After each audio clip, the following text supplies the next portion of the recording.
United States Olympic Committee, Development, Enhancement, and Sustainability of Expert Performance in Sport Conference, 2008. A. Mark Williams, Ph.D., Liverpool, John Moores University, Practice and Instruction in Sport, Challenging Tradition. Williams opens his lecture suggesting that many of his examples will come from soccer, as he was a soccer player and coach. Also, that he is not here to prove anything, but to improve quality of coaching, and that coaches thinking black and white, or that coaches think in black and white, while scientists think in shades of gray. Williams believes there is no black and white, or right or wrong, but more gray, and maybe as it pertains to coaching and the application of sports science in coaching. He suggests coaching is an art and uses gut feelings and judgment that can also be guided by science, craft knowledge, and experience. Williams aims for lecture to examine role of practices in developing elite athletes, to outline important factors underpinning effective practice and instruction. Practice history of elite performers. Anders Ericsson research shows a linear relationship with amount of time, training, and amount of expertise for up to 11,000 hours of training. In short, violinists got better with more training and expert instruction. Williams shows more research that shows practice hours of sub-elite and elite soccer players. Elite players had logged 7,000 hours, while sub-elite logged 4,000 hours. It's 3,000 hours difference. 10,000 hour rule. 20 to 30 hours per week equals 10 years of practice, which is the general rule for mastery of sport. Williams believes this rule depends on the sport or specific discipline. That is, new sports may not take as long. Also, the popularity of sport in each culture can change the number of time spent mastering to, number of hours of time spent mastering. I believe the individual differences among athletes also factors in due to higher natural motivation or athletic intelligence or sport IQ. High ability study. Ward et al. Showed that early on in training, elite athletes spend more time training than sub-elites in individual practicing, and later on showed higher amounts of team practicing. Higher ability studies. Ford et al. Found that elite athletes spend more time playing in games on their own without coaches than non-sub-elite athletes. That is street ball or street soccer. This deliberate, intentional, non-coached practicing increases amount of practice time and may lead athletes to self-discovery of sport, which allows exploration of skills, movement similar to guided discovery. Practice history of English Academy soccer player starts at age 6, then takes about 9 to 10 years, which is about 800 hours per year and 16 hours per week, which in total is about 7,500 hours of training. All of this is to prepare students for the English Premier Soccer League. Williams then gives a story about an English 5-time Olympic champion. The point to me was the extremely regimented sportsman training schedule over 20 years. Williams suggests those types of lives may produce results and border on too much. Rhetorically, he asks, who would want to live that life? He suggests he wouldn't want his kids to be put through either regimen, and said kids need to be multilateral or need multilateral development and must enjoy life. Williams also says some people will do these things or do these training plans. According to Williams, 1% of English Academy soccer players who start at 6 get offered professional contracts. So I'm going to stop there and just review some of the information that he's gone over so far. One of the concepts that I really like that he started off with is he's not really here to prove anything. This is just information and research that he's found that may assist coaches. And the other concept that follows right behind that is coaches tend to think in black and white or wrong or right. and scientists seem and appear to think in shades of gray, where one case may be different from the next case, may be different from the next case, may be different from the next case. In other words, there may not necessarily be a right or wrong answer. There may be a bunch of right answers, and there may be varying differences, and that's kind of what that means to me. In other words, there isn't one way to have one system that's going to work for everybody. Individual athletes may require differences, and the coach needs to be able to understand that. One of the other concepts that I like that he pointed out was the 10,000 hour rule and or practice time and or accumulated training or accumulated skill based on accumulated training. The idea that it takes 10,000 hours to master a sport is subjective. I mean, it is going to take probably more than 6,000 to 7,000 hours, up to 11,000 hours, and it depends again on the particular discipline and or sport, right? So if it's basketball in the USA, maybe it does take about 10,000 hours, right? We've got kids that are in these AAU leagues from 5 years old, and by the time they're 15, 16, and 17, they are, for the most part, really, really, really good. They actually made a rule, I want to say 10 or 15 years ago, that excluded kids going directly from high school to the pros because they didn't think they were socially ready, right? Physically, a lot of them were ready, but, you know, when you're a pro, now a 17, 16-year-old pro, that's a kind of a different ballgame because responsibilities of adults are a lot different than responsibilities of younger athletes. Anyway, the point I was making there is some sports actually, it does take that long, and some sports it can actually be quicker, and I believe it depends on the individual athlete, the popularity of the sport in that country. Let's say countries in Africa and or Brazil where soccer is extremely popular, and you've got, because it is popular, but as a byproduct of that, you've got millions of children and students actually playing soccer. It may actually take some of those soccer players actually less time to become masters of sport, and they actually do have the same thing we have in USA in basketball, where they've got teenagers that are at a highly skilled level and that actually do turn professional and sign professional contracts. So I'm just giving you examples of the 10,000 hour rule where some people actually can get to that level sooner than 10,000 hours and later.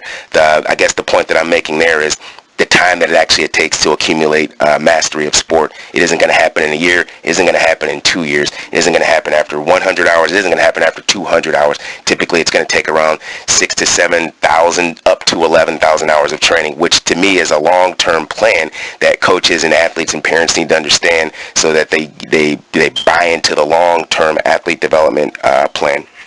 Final concept I want to just point out again is, I'm going to read this because this is apropos in terms of, I think, what happens even in this country in soccer. 1% of English Academy soccer players who start at 6 get offered professional contracts. So look at this picture or listen to this analogy. A triangle, and the base of the triangle has a lot of athletes. As you move up towards the ranks, it gets less and less and less and less and less. I believe that happens in all sports, if not all areas of life as well, in terms of disciplines, where you've got a large group of people at the bottom trying to become masters of whatever. As it becomes more rigorous and as it becomes a little bit harder, the system will weed, certain people out, and then there's a small percentage of people that get to the top. You could use that in Olympic sport, you could use that in soccer, you could use it in baseball, you could use it in violin, you could use it in music, you could use it everywhere, right? There are not the same amount of people that start anything that actually get to the end, and I think that's an important concept to understand too, because if you are one of the people that wants to get to that next level, you need to understand the 10,000 hour rule, at least the concepts and principles behind it, and you need to understand that it's going to take persistence. You're going to have adversity, and those very few that get to the top, they have psychological skills training beyond the norm, right? They're masters of their mind because they understand it's going to take a long time, and they're going to stick with it so that they can get what they need out of that particular domain, whether it's soccer, basketball, wrestling, or whatever. Effective practice is the key. Williams says there's a big difference between learning and performing. Learning, a set of processes associated with practice or experiences that leads to relatively permanent change in the capability for movement. Performing, in contrast, performance is an observed behavior, or what we see at the particular moment in time. Instructional variables have great influences on learning and performing. Williams challenges that notion that highly prescriptive instruction positively influences learning and performance. because the athletes look great in practice. The challenge for coaches is to give the least amount of feedback and instruction to lead the athletes to learn and discover and ultimately perform at a high level. So I'm going to just, even though that was a short segment there, I'm just going to review that because to me, again, some of these points are so poignant and so important that sometimes I just stop right there and go over that because as a younger coach, I'm 43 now. When I started studying this stuff, I was about 30. So roughly 13 years in, just kind of reading it and listening to it and hearing it was, mind-altering to me. Now I actually have, been in the sport from a coach's perspective at a high level. That's what I like to believe I am at this point.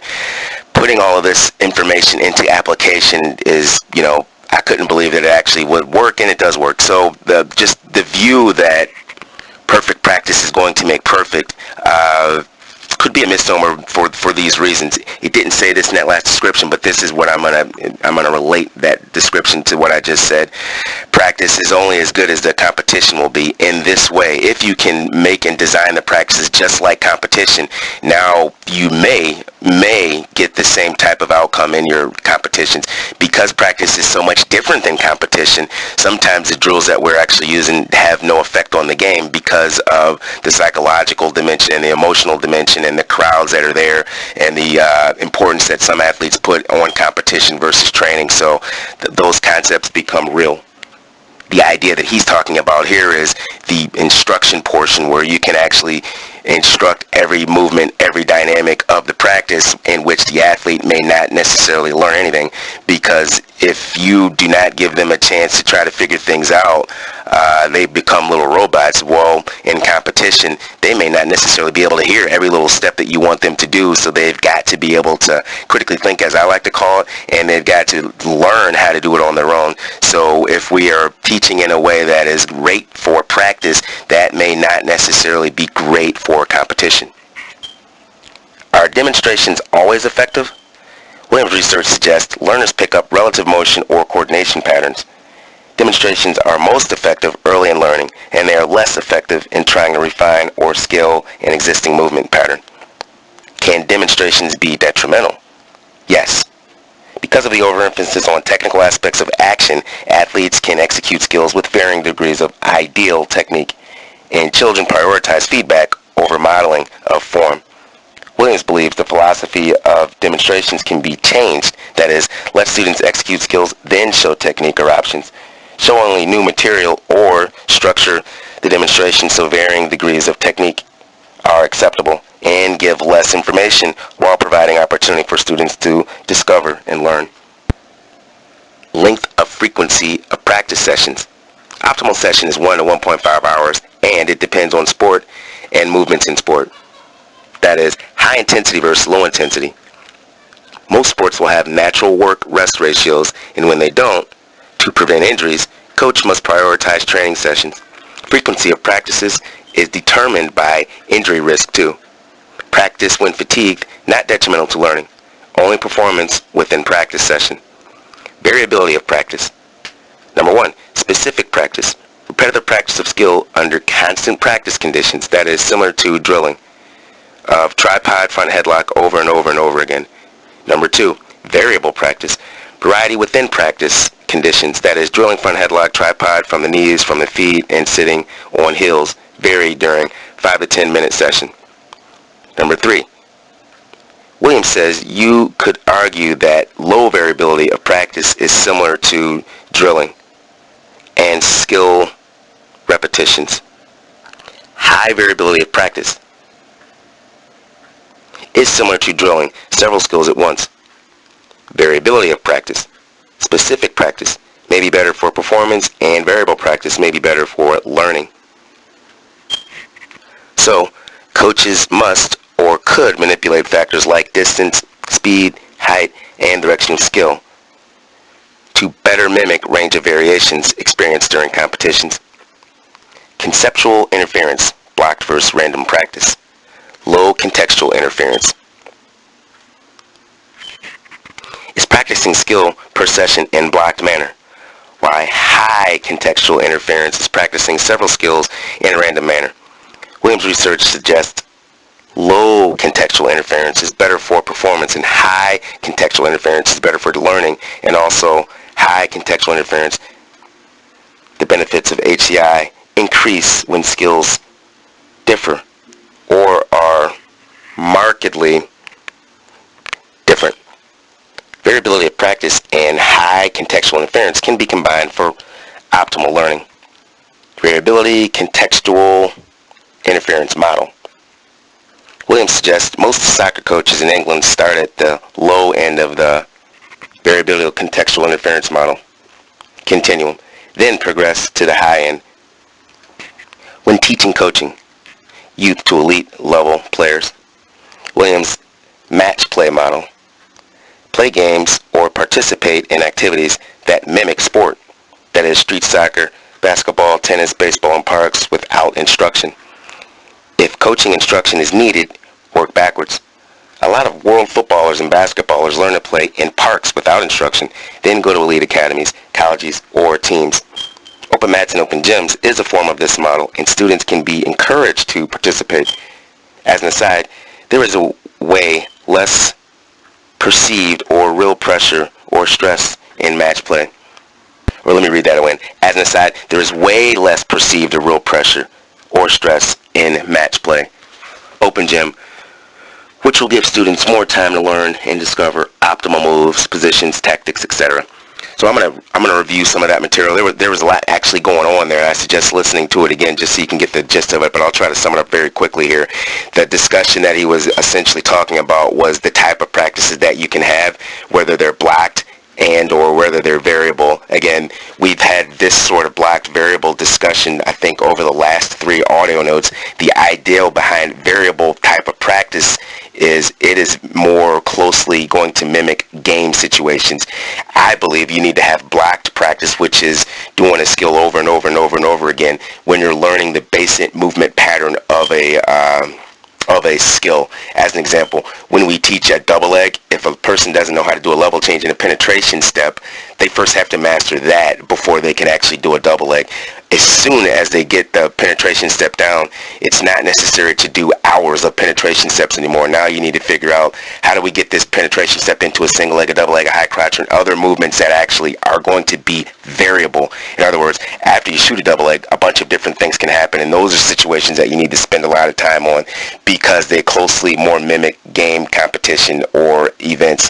The other idea that he pointed out is sort of the guided discovery application and learning process, in which we've talked about this in several, maybe probably even in this one as well, this audio notes, but the concept that you can actually get better without a coach. And as much as this happens all over the world in basketball and football and or soccer, in the USA as an example, a lot of kids, just because the sport's so popular and you have millions of children playing sport, they can actually teach themselves, especially if it's a 14-year-old playing with a 16-year-old, and then a 16-year-old has been playing basketball outside on the street for 7 or 8 years, and now that 16-year-old sometimes is playing with an 18 or 19-year-old. Because of the age differences, sometimes that could be a part of it, and because there's millions of children outside playing basketball and it's popular and it's on television, they can actually watch TV and learn the skills. Same thing happens actually in soccer in different countries where you've got millions of children actually playing soccer. The point that I'm trying to make is these student athletes learn the sport without higher levels of instructions, if you will, and then they go to sport academies and then they make the professional leagues. My point is you don't necessarily need to be teaching 100 hours every single day and structuring all of the practices. There is a time and need for the athletes to learn on their own, which is essentially guided discovery, because that type of environment creates, in my mind, less stress, less pressure, and then the athletes actually learn how to deal with that stress and pressure. So when it comes time to actually perform, and they've already performed without that in those environments without stress, so now the stress factor is less in terms of them freezing up or having to be focused on their participation in front of crowds or whatnot, because I've already done it, let's say several hundreds of times. Provision of feedback leads to more effective learning, correct development of skill, better eventual performance, increased effort and persistence. Effective feedback is more important early on in learning because learners develop ability to detect and correct own errors. In other words, feedback should be decreased and precision of feedback may be increased. That is brevity and accuracy of feedback and least amount of information to elicit highest amount of performance. Reducing feedback provision. Summary or bandwidth feedback after several trials provide descriptive versus prescriptive feedback. That is, explain error, do not give answer, which can be followed up with Q&A. That is, what will you do different next time? Prescriptive coaching versus guided discovery. Prescriptive coaching characteristics imposes artificial constraints on learning by producing temporary and inefficient movement solutions. Also, skills are more likely to break down under pressure, and there is more efficient learning initially. Guided discovery characteristics are almost opposite of prescriptive coaching because skills are more adaptive and unique, plus more resistant to forgetting. Also less likely to break down under pressure and less efficient learning initially. Guided discovery manipulates all of the constraints for better learning and performance. That is, task, player, environment. Task constraints. Conditions or rules, that is, situations, three-man group, and technique last. These constraints force the student to execute certain skills or under fatigue to progress during training. Other examples: only score with front headlock, or only score with counter offense, or only score with feet to back skills, or score with non-dominant side, or score in X amount of seconds, or score is 3-1 or 1-3, etc. One opponent attacks for 2 minutes and other counterattacks for 2 minutes. Equipment constraints. Similar to just mentioned example are throwing dummies, bone, futsal. This equipment helps students learn movement patterns without partner or actual soccer ball, football, etc. Environment constraints. Beach volleyball, beach soccer, beach wrestling, freestyle, Greco, folk style may all have transfer values for volleyball, soccer, and wrestling. So I'm going to review some of those concepts here. The feedback concept, how you say, what you say, when you say are important. Again, this has been covered in several audio notes, and I think that's a good idea. Sometimes people suggest that repetition is the mother of skill. Nonetheless, giving feedback to a novice is going to be different than giving feedback to an elite athlete. Essentially, as they move through the one spectrum to the other in terms of a big beginner to almost the expert, the feedback is going to be more precise and less. As they're developing, it's going to be a little more descriptive to help them understand what's going on. What I like about this is, and this is where I've actually really started to kind of focus on how I'm teaching and why I'm teaching and what I'm teaching. I ask a lot of questions, so it's sort of like a Socratic method with regard to where does your hand go, where should your hand be, instead of saying put your hand there. That's something that takes a lot of time actually to get used to. Once you start to do it, though, it, just like anything else, can become a habit. So the feedback could be a question to get them to guide themselves in the direction of what needs to be done at the right time.